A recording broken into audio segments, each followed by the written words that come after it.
temps dedans. Allure également côté corde, qui refait pas mal de terrain avec le numéro 8 Coaster. À la distance avec Arthur qui tente de prendre l'avantage avec Touriste qui se défend bien. Mystery également qui surgit, qui refait pas mal de terrain. Un Mystery qui vient attaquer Allure avec le numéro 3 des Mélis.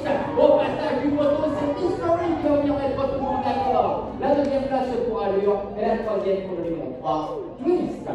Il y a photographie pour la deuxième place entre, dans l'ordre du programme, le numéro 3, Dueliste, et le numéro 11, Allure. Il l'a fait en tout cas sans aucune difficulté. C'est votre troisième victoire depuis le début de cette grande semaine. Ça avait démarré. Salut, c'est Laurent pour Orkside Prod. Alors, ici à Vichy, je suis commentateur. Donc, le rôle du commentateur au départ de la réunion, eh bien, c'est déjà d'accueillir le public qui s'est déplacé. On fait un petit tour d'horizon de la réunion qui nous attend. Et puis, lorsque les chevaux de la première épreuve se rendent du côté des ronds de présentation, on commence par présenter justement la première épreuve avec les différents concurrents. Un petit point sur les cotes également. Ensuite, les jockeys se mettent en selle. Les chevaux vont prendre la direction de la piste pour aller en direction également des stalles de départ. Et puis, à ce moment-là, on refait un dernier petit point en parlant également des performances des principaux concurrents en vue. Et ensuite, la course s'élance. Et c'est à ce moment-là qu'on entre en action, évidemment, pour essayer eh bien, de commenter le déroulement de cette épreuve.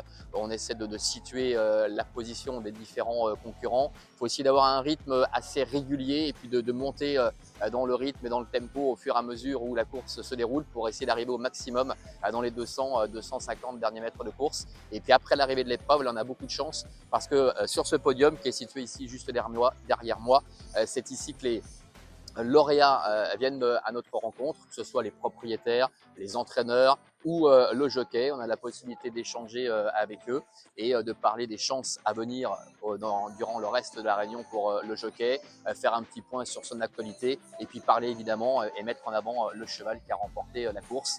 Et on recommence ainsi de suite durant toutes les courses qui auront lieu durant l'après-midi. Je dirais plutôt commentateur sportif. Disons que le fait déjà d'évoquer la course et de parler des chevaux lorsqu'ils sont présents au rond, avec les jockeys qui au fur et à mesure se mettent en selle, le fait de répéter les noms des jockeys, les noms des chevaux avec les couleurs, avec les casaques, ça nous permet déjà d'en mémoriser une bonne partie. Et puis on a un petit moment, 2-3 minutes avant que les chevaux ne pénètrent dans les stalles de départ, lorsqu'ils tournent derrière les stalles, là aussi ça nous permet de les mémoriser. Et puis on a la chance également sur les programmes, hop, je ne sais pas si on le voit, mais on voit qu'on a les casaques ici des différents concurrents. Donc en cas de doute ou d'oubli, eh bien, on a quand même la possibilité d'y jeter un petit coup d'œil. Puis après, c'est une histoire d'habitude, tout simplement, de mémoriser assez rapidement. Ça a toujours été une passion. Mes parents, grands-parents ont toujours été en contact avec les chevaux et depuis ma plus tendre enfance, en fait, je me suis déplacé sur les hippodromes. Et je ne sais pas trop comment expliquer, mais j'ai toujours été attiré par les commentateurs de course. C'est vrai que j'aime bien la compétition, donc ça fait partie certainement de ça.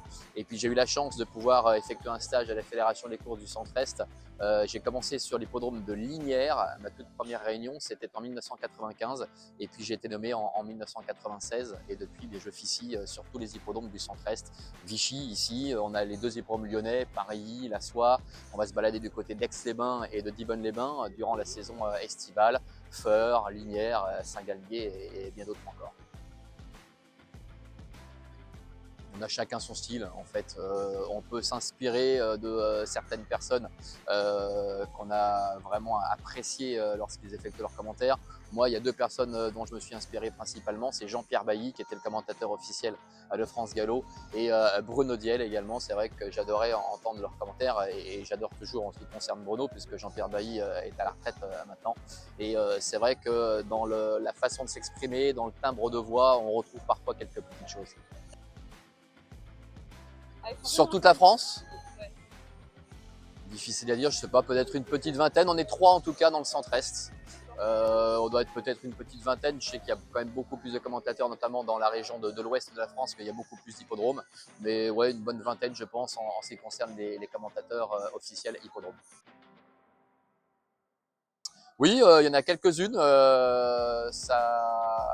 Le le nombre augmente peu à peu. Je t'avouerai que je n'en connais pas moi, personnellement. Il y avait Isabelle Pollard qui travaillait avec moi sur Equidia par le passé, qui continue, je crois d'ailleurs, de commenter sur certains hippodromes dans le sud-ouest de la France.